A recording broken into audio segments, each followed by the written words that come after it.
Alrighty, good afternoon, everyone. Thank you for your patience. Again, thank you for being here.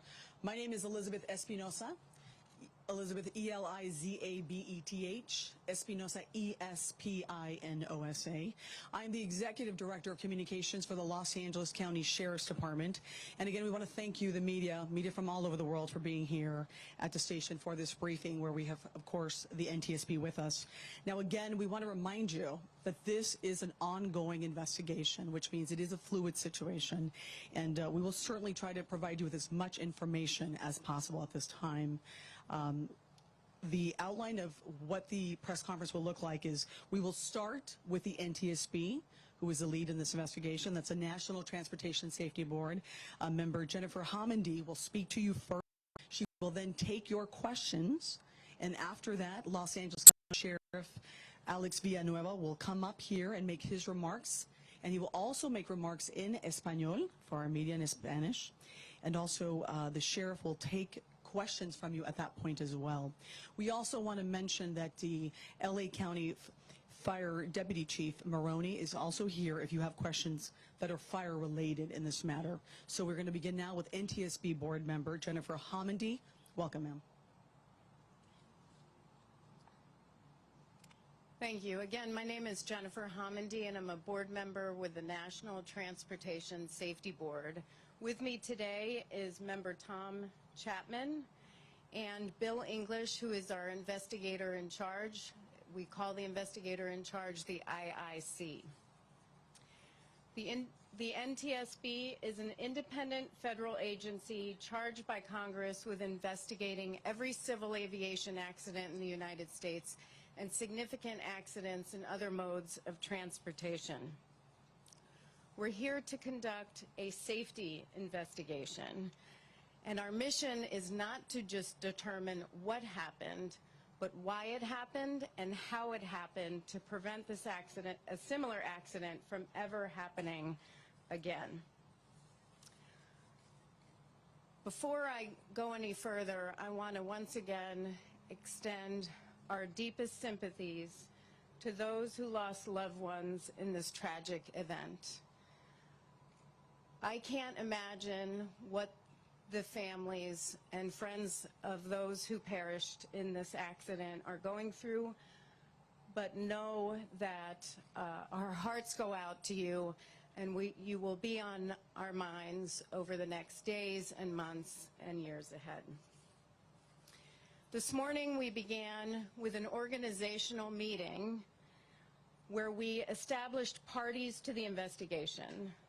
Parties to the investigation are entities that can provide technical expertise that will help us in gathering factual information to help us conduct the investigation. The parties to the investigation are the Federal Aviation Administration, Sikorsky, Pratt & Whitney Canada, Island Express, and the National Air Traffic Controllers Association. We also established investigative groups.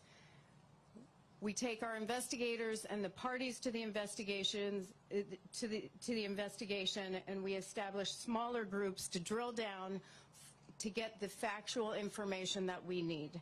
The investigative groups we formed are operations and human performance. They will look at the pilot, the organizational structure, the company, how the company is regulated. Air traffic control, which will look at the history of the flight. Airworthiness, which will look at the airframe, instruments, wreckage, seat configuration, and flight controls. Power plants, which will look at the engines. There were 2 Pratt & Whitney Canada PT6 turboshaft engines, and the power plants groups will focus on that. We also have a weather investigator. And speaking of weather, we have a request for the public. We're looking for photos of the weather in the area of the crash. If you have photos that can help us, again, in the area of the crash, if you could send those photos to witness@ntsb.gov. That's witness@ntsb.gov. We're not just focusing on weather here, though. We take a broad look at everything around an investigation, around an accident. We look at man, machine, and the environment, and weather is just a small portion of that. So we would appreciate the public's assistance. If you have that, please send that in, again, to witness@ntsb.gov. We also went on scene today. Our investigators began documenting the scene, collecting evidence, taking pictures, and we had drones in the air to begin mapping the wreckage. There have been a lot of questions about the FBI and why the FBI is here. The NTSB has a memorandum of understanding with the FBI to help us collect evidence. They are essentially a force multiplier for the NTSB. There is no criminal portion of this investigation. So with that, I really want to thank the FBI evidence response team for their assistance with our investigation. I also want to take a moment to thank the Los Angeles County Fire Department, the Los Angeles County Sheriff's Office, the Los Angeles Police Department, a variety of search and rescue groups, many of which I saw hard at work today on scene, and the Los Virgenes Water District. Again, this is our first full day. We're continuing to gather information. I do have some factual information on the flight path. With that, I want to read it because I want to make sure it is reported accurately. And so if you'll bear with me as I read it, its initial information shows that the helicopter was flying under visual flight rules, or VFR, from John Wayne Airport to just southeast of Burbank Airport. Around Burbank, the pilot requested to transit controlled airspace under special visual flight rules. Special VFR is an air traffic control authorization that allows an aircraft to proceed through controlled airspace at less than the basic VFR minimums of 1,000-foot ceiling and 3 miles visibility. ATC advised the pilot there was a delay due to traffic. While awaiting approval, the helicopter circled for 12 minutes until the special VFR was approved by air traffic control. The helicopter transited the Burbank and Van Nuys airspace at 1,400 feet and proceeded south, then west. The pilot requested flight following to continue to Camarillo, but Southern California TRACON advised the pilot that they were too low for flight following. Approximately 4 minutes later, the pilot advised they were climbing to avoid a cloud layer. When ATC asked what the pilot planned to do, there was no reply. Radar data indicates the helicopter climbed to 2,300 feet and then began a left descending turn. Last radar contact was around 9:45 a.m. and is consistent with the accident location. I anticipate we'll have more factual information to share tomorrow. I believe we will have a press briefing at some point tomorrow. Please monitor our Twitter feed at NTSB_newsroom, where we'll put out the time of the press conference. I do anticipate we will be here about 5 days on scene to collect perishable evidence. We're going to continue to document the scene. We are not here to determine the cause of the accident. We will not determine that on scene. On scene, we are here to get the perishable evidence. So with that, I will take some questions, and again, monitor our Twitter feed for tomorrow at NTSB_newsroom.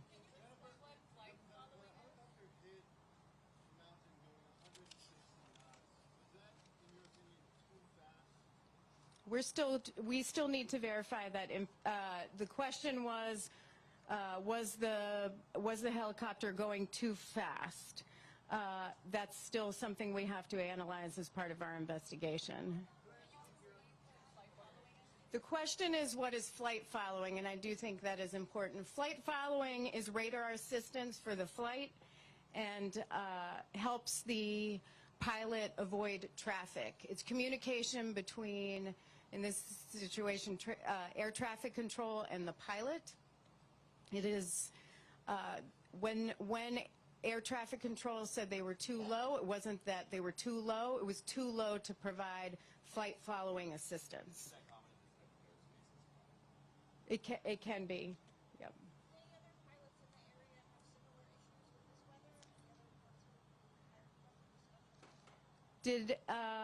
The question is, did anyone else report similar issues in this weather? That is part of our interview process, and they'll be looking into that.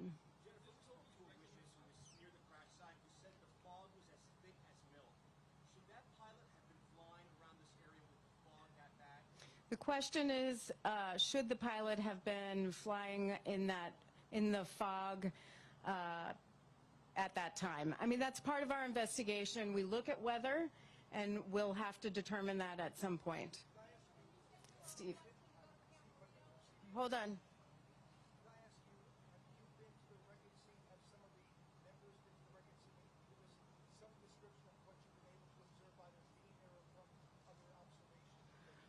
The question is to describe the wreckage scene and whether I had been to the to the scene. I did go to the scene for several hours this morning and departed around 12:30.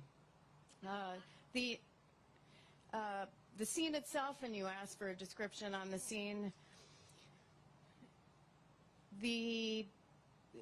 there is a impact area on one of the hills, and a piece of the tail is down the hill on the left side of the hill. The fuselage is over on the other side of that hill, and then the main rotor is about 100 yards beyond that. It looks about, the debris field is about 500 to 600 feet. So. And what is the debris?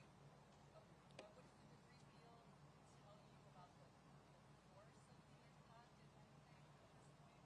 The question is, what does the debris field tell us about the force of the impact? I mean, we're continuing to look at that. Our investigators are still on scene. Again, it's just the first day, but that will help us. You had a question about the black box. The question is, did we recover a black box? There wasn't a black box. And there isn't requirement to have a black box on this, so there was no CVR, no FDR. There was an iPad where for flight, which is essentially a flight plan, weather briefings, and the pilot uses that in flight. We'll be looking at other avionics on the aircraft to see what information we can gather, and then we're going to be looking for other electronics. Question is, was there any chance for survival?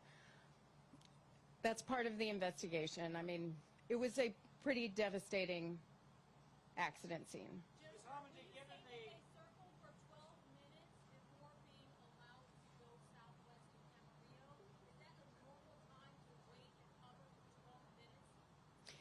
The question is whether it's a normal time to wait 12 minutes for permission to proceed.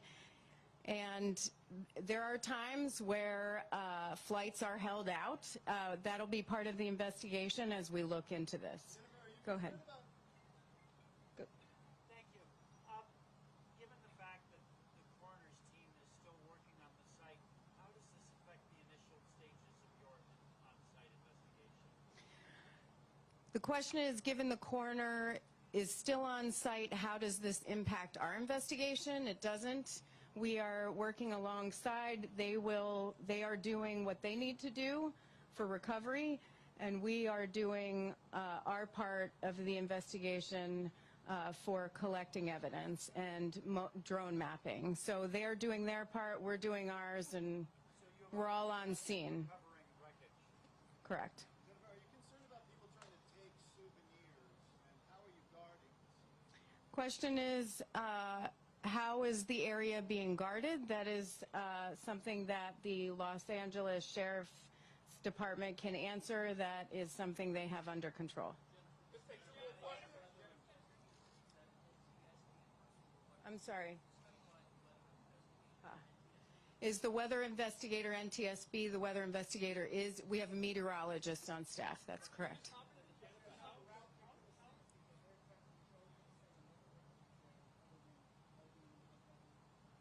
What's that? Is there another route? We'll look at that as part of our ATC review. The altitude is 1,075. What's that? 1,080. 1,085.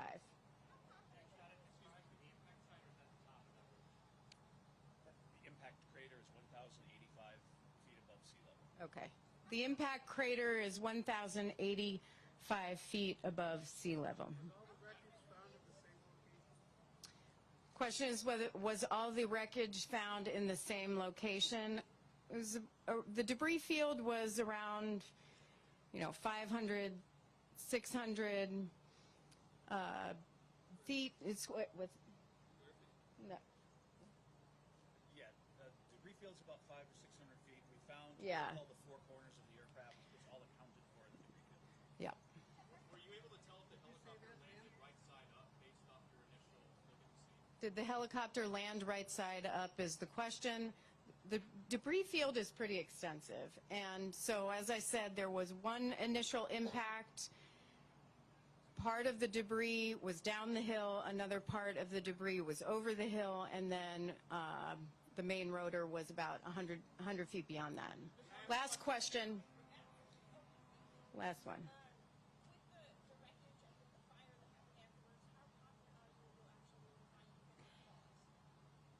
The question is, how confident are we that we'll find a definitive cause? We do this all the time.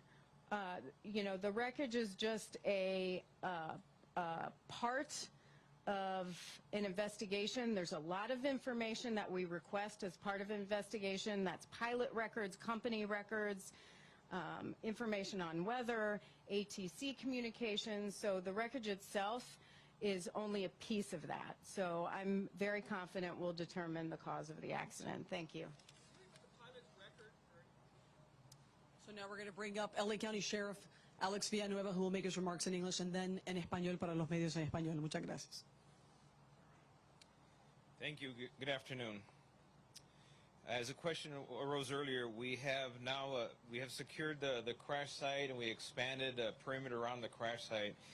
And the Mountains Recreation and Conservancy Authority has issued emergency ordinance going to make it a misdemeanor for anyone to unlawfully access the crash site. Unfortunately, we've had an inordinate amount of interest in accessing the crash site by unauthorized personnel, so we are now patrolling the area on horseback, old-fashioned technology.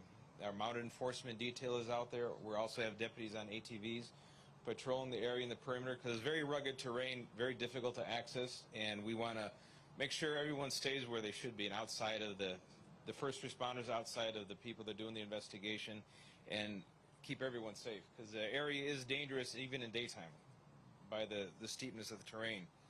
We have the road closures still remain in effect, so that's going to be the off-ramps of Las Virgenes on the 101 freeway, both the northbound and the southbound off-ramp. And then in Las Virgenes Road itself, from Ogura Road to Lost Hills Road will remain closed. So only residents that have ID will be allowed to enter that area itself. For everyone else, just please stay away. And those are restrictions, the flight restrictions for 5 nautical miles and a 5,000-foot ceiling, they'll still remain in effect for the duration of this. And that's what we have going right now. And I just want to take a moment to let everyone remember that We're still waiting on the coroner to do their job, to make the identifications. They're busy recovering the remains as we speak. It's a very difficult task. It's going to take a while, so be patient. And as they develop the information, they make the announcements or the notifications to the next of kin, then we can lawfully and responsibly release that information to the media. So remember that this impacted so many families, and there's husbands that lost their wives, wives lost their husbands, parents lost their children, and vice versa. So it's a tough day for everyone, tough day for the entire world. So bear with us while we get through this, and that's all I have for now. Oh, hold on a second. Before we answer this question, let me switch to Spanish. Quiero dejarle entender que la investigación ya se ha comenzado. Ya los investigadores del NTSB ya están aquí, ya están procesando el lugar, están tomando evidencia del área de donde ocurrió el desastre. Los oficiales del médico forense ya están recorriendo o tomando todos los restos humanos y van a empezar el laborioso investigación para determinar la identificación y notificar a todos los familiares para entonces ellos sepan quiénes fueron y recobrar esos restos para que puedan hacer sus arreglos con los asuntos funerarios. Y ese proceso va a durar varios días y tenemos que recordar que aquí esposos perdieron a sus esposos, padres perdieron a sus hijos, hijos perdieron a sus padres. Es algo muy doloroso y quiero extender mis condolencias a toda la comunidad impactada, a todos los familiares. Ya he hablado con ellos personalmente, muy doloroso, y queremos que ellos sepan que no están solos, que estamos aquí nosotros con ellos. Now, Sheriff, can you explain the decision that your agency made not to fly helicopters yesterday morning? well, we have a protocol before most of our helicopters are based out of Long Beach Airport. And when they're socked in with a low visibility because of the fog or the morning, the marine layer, they're just not going to take off because it's unsafe. And then I think I heard you in Spanish. I want to make sure I heard you correctly. You said you've already spoken to some of the victims' Yes. families. Have you spoken with the Bryan family? I'm not going to mention who I've spoken to. I'll say that we have been in contact. We had some of the victims' families here. We spoke with them. We offered our services, our chaplains, and we made arrangements to provide them all the support that we can offer them, and we'll leave it at that. They said that the crater was at 1,000 feet, but the crash was at 1,700 feet. I think they said the crater was 1,085 feet. Sheriff, she'll answer that. He's got it right. Initially, we had an issue with drones over the site, and we had, unfortunately, the paparazzi. Overnight, we had people trying to access the site on foot. And so we were able to basically shoo everybody away. We established a perimeter, and now we have it on horseback and ATV, and we're going to maintain that presence 24/7 until the entire area is done. Sheriff, you said when there's a ceiling at a certain level, you don't let your helicopters take off from Long Beach because it's not safe. Can you elaborate what you mean by it's not safe? Well, it's not safe because our helicopters, the ones that are Long Beach, that are the patrol helicopters, they're smaller. They only seat 4 passengers, and they do not do instrumentation flight. They have to do visual flight only. So if it's less than 2,000 feet visibility, they're just not taking off. Was the helicopter safe or not? Was the helicopter safe for them to fly or not? That's a determination up to the NTSB. That's out of my league to answer. No arrests have been made, but now we have the tools to make an arrest because this is open lands where it occurred. No, we were able to intercept them en route to the site, and we were able to get everyone away, and we established the perimeter. We're maintaining it while the coroner's office and NTSB does their job. Yes. Okay. Perdón.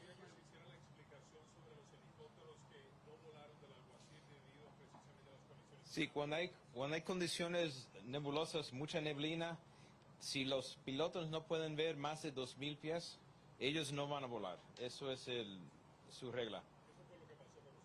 Con nosotros sí, por eso todos los helicópteros se mantuvieron en tierra. Sheriff, how many bodies have been recovered so far? That the coroner They're still doing the process. They started recovering human remains last night, and they're continuing for the next several days. So that's ongoing.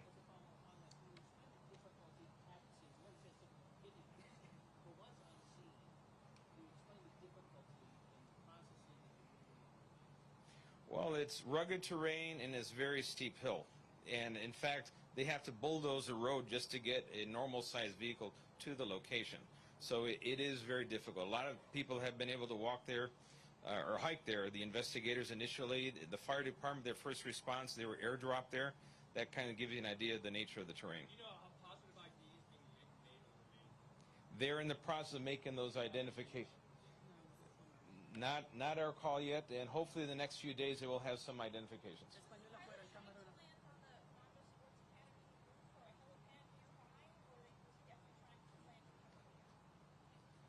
What their flight plan is, or what that's up to the NTSB.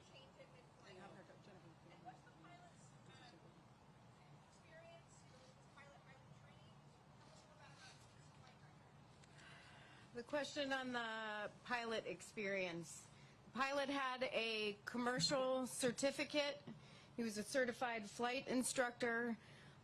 He had a second-class medical, and on the last one, which was dated July 2019, he had 8,200 hours of flight time.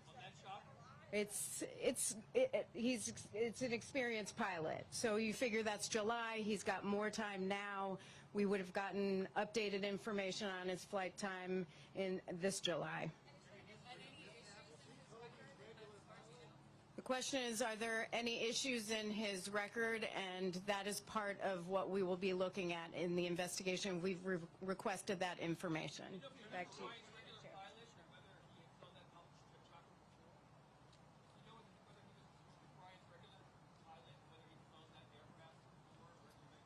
The question is, was he a regular pilot? He had been working, my understanding is and we're still trying to confirm his time at the company, but my understanding is he had been working at the company for a number of years. So let's do three more questions. So, sir, I know Spanish language, sir, has been asking.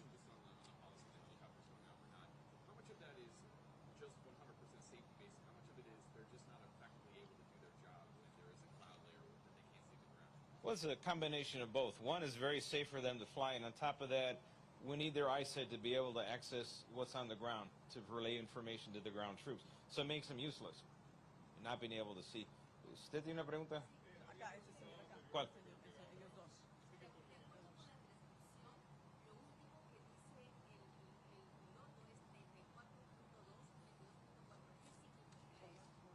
Esa información, eso va a ser ellos que tienen eso.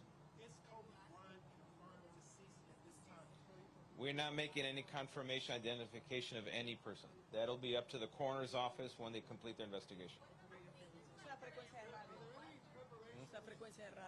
Oh, eso es una frecuencia de radio. Sí. All right, two more, guys, two more.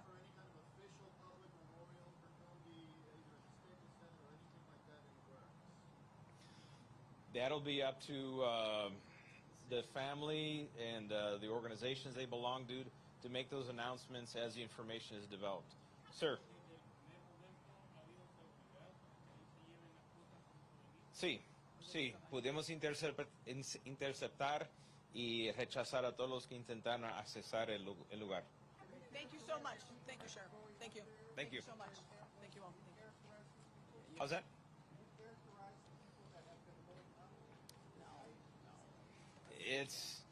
You have well-wishers, looky-loos, people that are grieving.